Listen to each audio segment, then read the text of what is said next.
So, hi mga kabedyo ko! Good evening, good evening, good evening! So, for today's video is, we-whip out ko lahat ng sama ng loob. Char lang. So, for today's video is,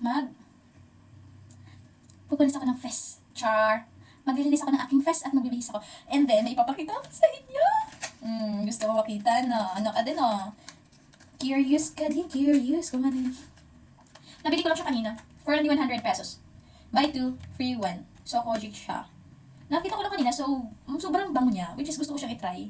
Hindi dahil inaano ko siya sa inyo, kasi wala naman laman yung showcase ko, wala naman ganito. Inaano ko lang sa inyo kasi ano siya, buy 2, then get 1 free. Ayun. Kaya try ko siya kung maganda ba siya. And then, of course, I will use the RDL number 2, and I will use the softening gel. And that's it. Wait for a while, mga kabeche. So, ito yung siya, mga kabeche ko. Sobrang bango niya. So, now, bubuksan natin. Titingnan natin kung totoo ba talaga ito.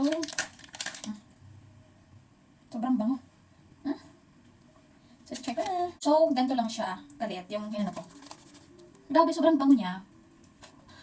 Pati yung bibig ko, ilagyan ko na. Yung amoy niya parang Victoria's Secret na pabango. Yung original daw. Ganito siya kabula. Hinano ko na lang siya sa tubig ito. Yan.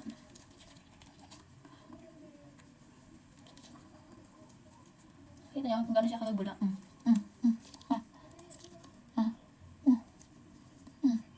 Sobrang bula, yung ulo. Ay! Sa tama to ka. Wait lang, maghilawas lang ako. Grabe yung effect, ang smooth, oh. Ang ganda. Maganda siya. Maganda siya. So, nagugustuhan ko siya. Tanggal. Pupunasan ko lang siya. Ganda niya. Yung may effect kasi, oh. Kung nag-tissue mukha ko, wala talaga lahat. Ang ganda niya lang. Sobra. Pati sa lipstick eh. Yan. And then, after that, paglalagay na tayo ng RDL. Bago tayo maglagay ng soothing gel. Kasi, napaliho na natin yung RDL, diba? Bago soothing gel.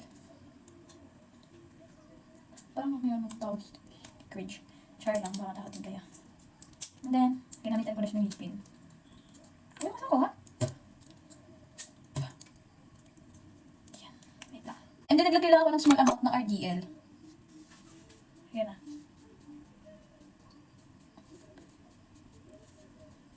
Kasi pala tinubuan ako ng ano. Ito, tinubuan ako. Kakapuyot ko. Alas gusto kasi ako natutulog. Pero sobrang ganda niya, ha? Wala akong masabi. Sa mata naman. Siyempre, dapat maganda tayo, di ba? Hindi pwede dito yung maganda. P. And then after that, yan na. So next is maglalagay tayo ng soothing gel. Oh my god. Tapos ko dito. Kain na ako syempre. I always put soothing gel kasi para glowing lang yung skin. Sabi nga nakatrabaho ko dito sa Save More. Naputi ng mukha mo. Yung ginagamit ko. Sabi ko, magamit ako ng Better Response. Just dati yung ginagamit ko, Brilliant na sabon. And then yung RDL ko talaga, 2 years ko na siyang ginagamit. Kasi pag gumamit ako ng iba, RD lang ha, pero yung sabon ko pa iba-iba. Minsan disrequired ako, pag wala na akong budget, pero yung RD skip pa din. Pero number 2 lang lagi. Kasi mamamalat yan si number 2. And then pag namalat na yan, ay parang hindi mo na, ayaw pag number 3. And then, ayun lang. Thank you for watching. Lumabas na ako sa banyo kasi may napifeel kasi ako parang may dumadaan sa likod ko. Kaya ito ngayon, dito na ako nagsusuklay sa Miss Anne. Tignan niyo naman yung buho ko. So tatanggalin ko na yung hikaw ko kasi opportunity na ako eh. So, tatanggalin ko na siya. Parang ano. Yan. Then, suklay mo na. Parang suklay lang. And then, na-fest ko na. Nga pala nagbangs ako. And then, I don't know if malada. And then, ito pala. Story time muna tayo. Dito kasi sa bahay na to. Minsan may nakikita kami. Na, alam mo yung paparamdam, ganun. Kasi may nagsabi kasi sa amin dito na parang siyang may third eye na. Ano daw to? Tama ito. Parang may tao, may bata daw dito. Tapos may mga tao, ganun na. Which is di namin nakikita, pero nakikita niya kasi may third eye siya, diba? Ayan lang. Sino ba mag-sponsor sa akin ng powder na ano? Powder na... Sili powder lang siya. Powder foundation na powder. Yung ano, kahit... LC1LW. And then ayun, may nakikita kasi sila dito lang sa kwarto, may nakikita sila sa bata, dito sa CR, kasi may malang pulo yung sa gilid sa may kapre daw. Then, ayun, tapos...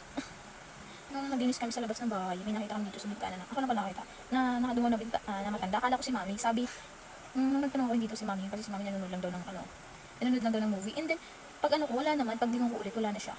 Kaya nagtaka ko, sabi namin nakikita daw kasi silang hindi maganda ibang tao dito na, which is, ayun nga, hindi natin nakikita na wala mga third eye, ganun. Pero di ko alam kung may naniniwala pa sa ganun. Ayun lang. And then, minsan nakakatakot kasi mamimilit mata ka na parang may something sa likod mo, mamimilit mata ka na parang may kasama ka. Alam mo yun, yung biglang tatayo yung balahibo mo. Out of nowhere, tatayo talaga siya. Grabe. Kaya, lumabas na ako sa banyo kasi kanina, inano ko, pinost ko yung video, sabi ko, huwag kayong magparamdam sa akin, huwag ako, sabi kong ganun. Kasi, parang may dumaan talaga na sa likod ko.